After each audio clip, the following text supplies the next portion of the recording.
Welcome back mga kaaldab. Ito na naman po ang inyong lingkod, si Mr. Destiny.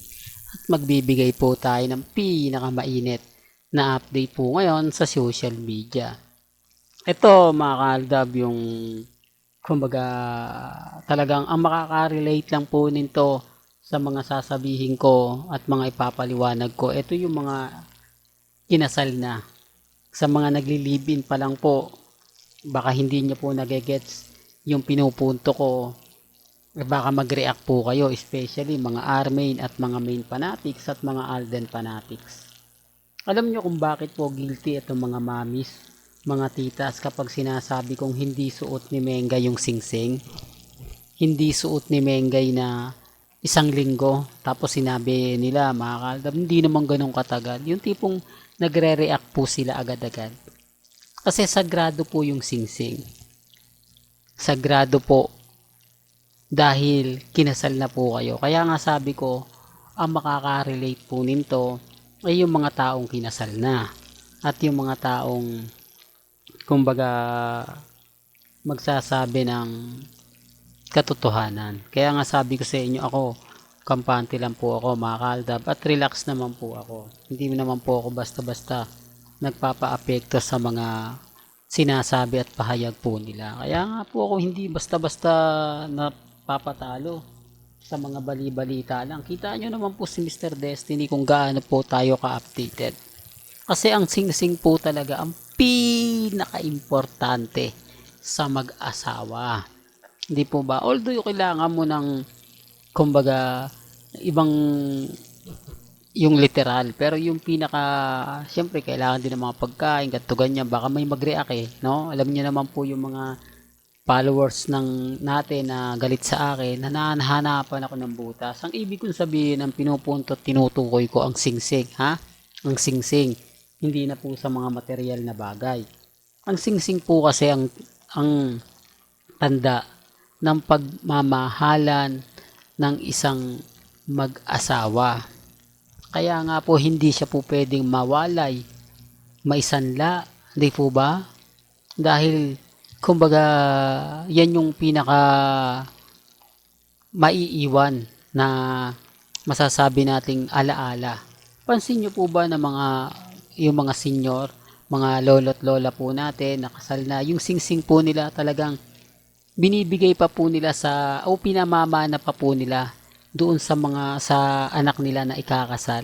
Di po ba? Real talk to. Kaya nga sabi ko sa inyo, may mga bagay-bagay po na mahirap nga po talagang ipaintindi kapag hindi po kasal ang isang tao. Kaya yung iba nagre-react, okay lang naman yan na walang singsing kay Mengay, baka nakalimutan niya lang, baka busy lang siya.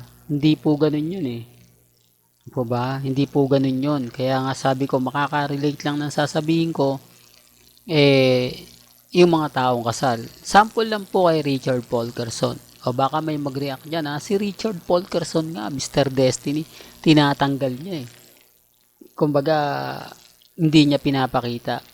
Tinatanggal niya yan pagka alam niya na pupunta siya ng mga event katulad ng GMA Kapuso, interview kay Boy Abunda, at sa All Out Sunday o kaya sa mga shooting, taping, tinatanggal niya yan. Pero alam niyo po ba kung saan niya nilalagay? Alam niyo po ba kung saan niya sinisiksik? Ginagawa niya pendant para naandun yung point na lagi niyang dala yung sinumpaan nila ni Main Polkerson. Issue na naman yan, Mr. Destiny. Nabanggit mo na naman si Main Polkerson. Marami na naman ang literal na magagalit sa'yo. Marami na namang literal ang maiinis sa'yo. Well, okay lang naman po. Alam ko naman po yan. Po ba na marami magagalit. Kasi ang punto ko, hindi siya nawawalay sa katawan ni Alden Richards. Hindi siya nawawalay sa kumbaga yung pagmamahal niya kay Main Polkerson.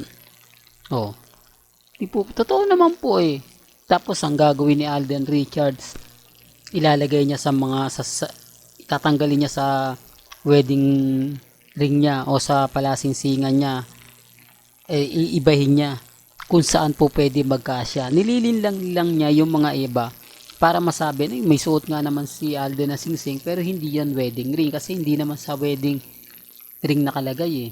Oh, doon pa lang magigets nyo na yung pinupunto ko. Doon pa lang masasabi nyo na oo nga no, tama naman si Mr. Destiny. Kasi si Mengay, sabi ko nga po sa inyo, pwede mong gawin yan kapag naligo ka o hindi ka sanay sa naliligo na may alaas sa katawan. Pero isusuot mo rin yan pagkatapos. Isusuot mo rin yan kapag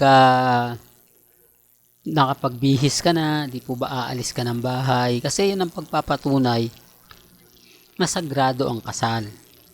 Kung matatandaan nyo na ano yan na palabas yan sa bawal judgmental, mapapansin nyo na sinabi po nila Jose, Wally, Alden Richards, Maine Mendoza. Hindi ko lang alam mga kaaldab kung ano yung, kung si Mengay po ba, si Alden Richards yung nagsalita na si Mengay na sagrado yung kasal.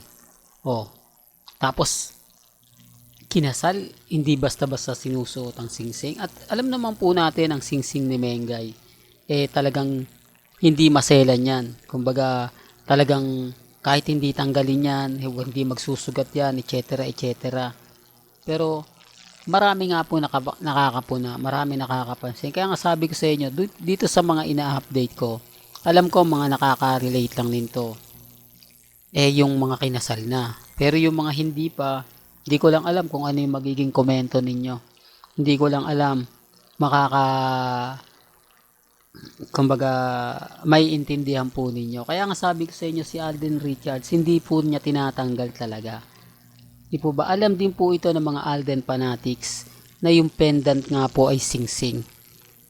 Alam din po ito ng iba na sinusuot din ni Alden Richards once na may mga pinupuntahan siya, hindi lang tinatamaan ng camera o wala lang doon ng GMA Kapuso. Lalo na nga po kapag management po ay wala, talagang pinapakita niya. Although yung iba magre-react na, hindi, nakita kong wala nga siyang suot sa conference ng Sparkle Artist Center kila Annette Goson, hindi niya talaga isusuot yun kasi ginagawa niya nga pong pendant.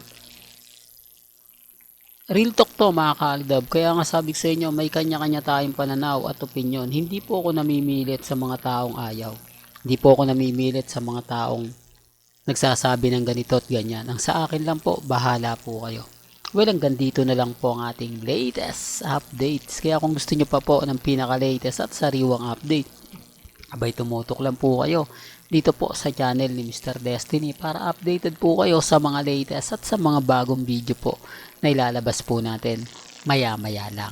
Kaya kung bago ka lang sa channel na to at isa kang true-blooded Aldab Nation na nagmamahal kina Mengay at Isoy, tama po ang channel na pinuntahan mo. Kaya consider na po kitang bagong subscriber. At huwag mong kalimutang i-share ang mga video po natin sa mga mami, sa mga titas, at sa mga senyor. Hanggang sa muli, salamat po sa panonood at pakikinig.